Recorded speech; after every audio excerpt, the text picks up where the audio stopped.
In this video, we're going to take a look at how we can use Sharpen AI to improve panning photos.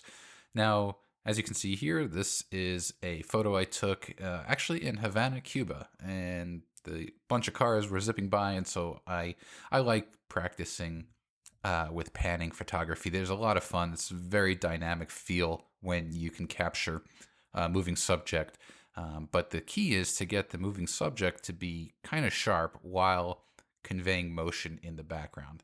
Now I'm going to record a whole separate video walking through how I actually expose for panning photos. That'll be coming in a bit, but for now I just wanted to focus on how I use Sharpen AI to improve the overall execution.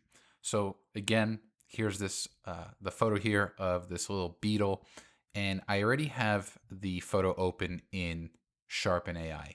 Now, I haven't done anything to it. I just opened it and let the motion blur AI model under the normal setting apply itself. And if I press and hold, you can see the original, and you can see the car is kind of soft, and then it kind of snaps into focus. But here's the thing. Sometimes when Sharpen AI runs globally on a photo, it can over sharpen areas that you might not want. Specifically, kind of you see right over here, the trees here. I want that blur. What I want is the sharpening to be applied to the car. And so there's actually a really easy way to do that.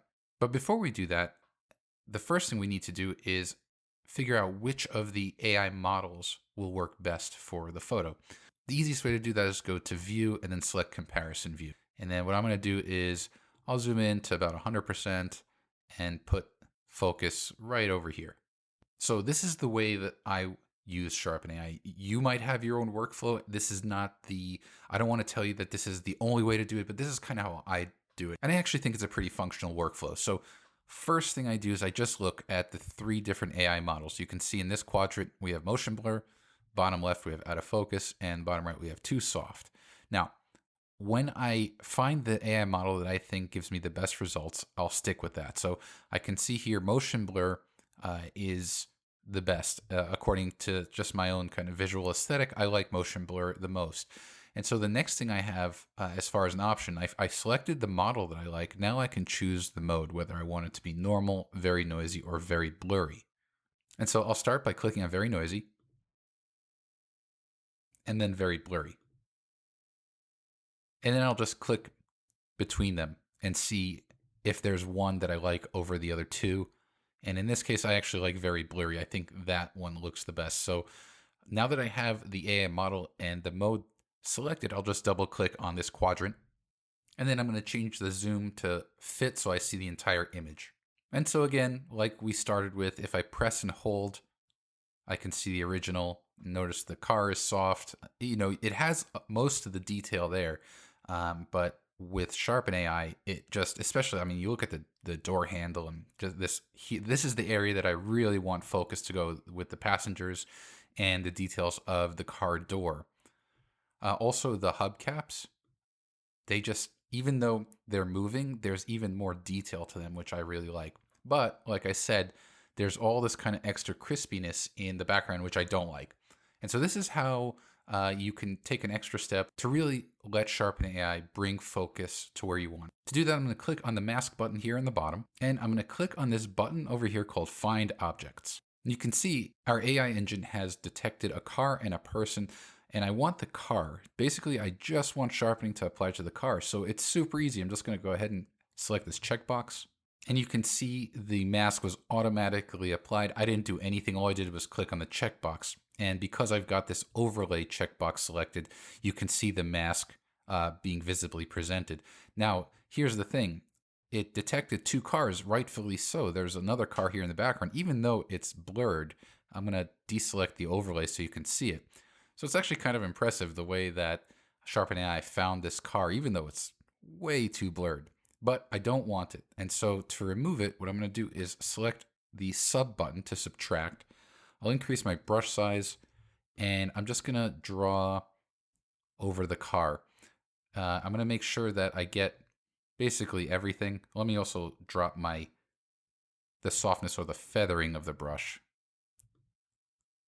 And I can confirm with the little mask preview thumbnail over here that the only thing that is having Sharpen AI applied to is the car.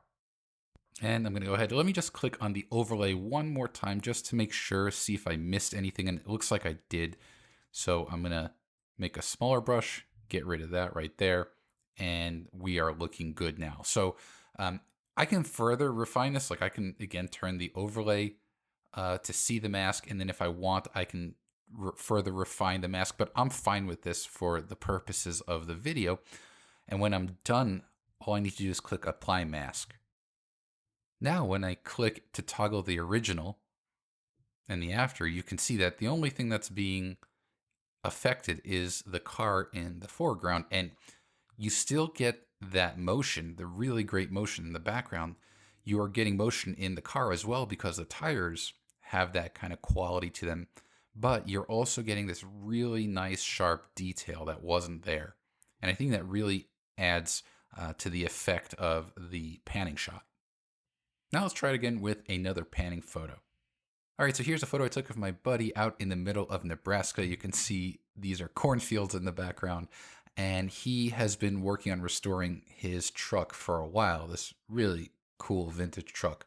Now, if you've never practiced panning photography, it requires a lot of trial and error, and you'll probably end up having a ton of photos where a few of them are actually usable. It's just the way it goes, but the more you practice, the better you'll get at it and the more intuitive it'll be. So this is one of the better photos that I got from the shoot.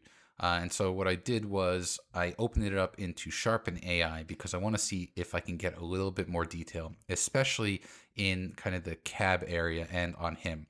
Now, this is the default settings. You can see if I press and hold, especially notice this area here behind the truck and in front of the truck. Sharpen AI is kind of looking for things that aren't necessarily there or things that you don't really want to sharpen. That's a big part of panning. There are a lot of areas that shouldn't be sharp. You want sharpness to be focused on a specific area that you want to draw the eye to, namely this section of the composition. So just like before, let's go ahead, we'll go to View and we'll select Comparison View. And then I'm going to go ahead and select 100% zoom, and let's just kind of put the focus box right around there. And just like before, what I'm going to do first is look at the three models and see if one jumps out at me over the other two. In this case, again, motion blur looks really good, but I'm going to try these other two modes. So I'm going to click on very noisy and then very blurry. And again, I think very blurry really does a good job, especially when you compare it to the original. Just look at my buddy here, how much sharper he is. The mirror looks so much better. And then the edge details of the door frame, they just pop. So I think this is our winner here. So I'm going to go ahead and double click it. And then let's go ahead again and we'll go to zoom to fit. And you can see if we click to see the original, see how all the details around the cab snap into place. Also around the wheel well here. That was totally blurry, but it just gets nice and sharp over here. So again, I want to bring the focus here.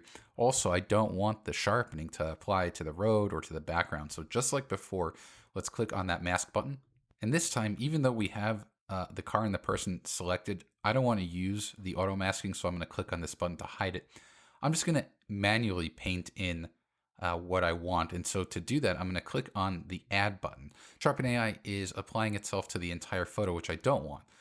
Once I start drawing, though, the mask will automatically turn black because I'm in additive mode. So it's going to remove the effect everywhere and only apply to where I paint. So I'm going to increase my brush size a bit, and I'm going to start drawing kind of here along the edge, cover my buddy, and basically the areas that I showed you before that really were positively improved from Sharpen AI. So something around here, let's go over the windshield, and I'm going to go along the entire top of the truck here and along the side. Now let's click on that overlay button just to see if I missed any areas. It looks like I missed a spot right there, so let's just get that. I'm going to hide that overlay. I'm just going to draw a little bit more, like right around here, going to add a little bit more. And we're done. Let's click Apply Mask.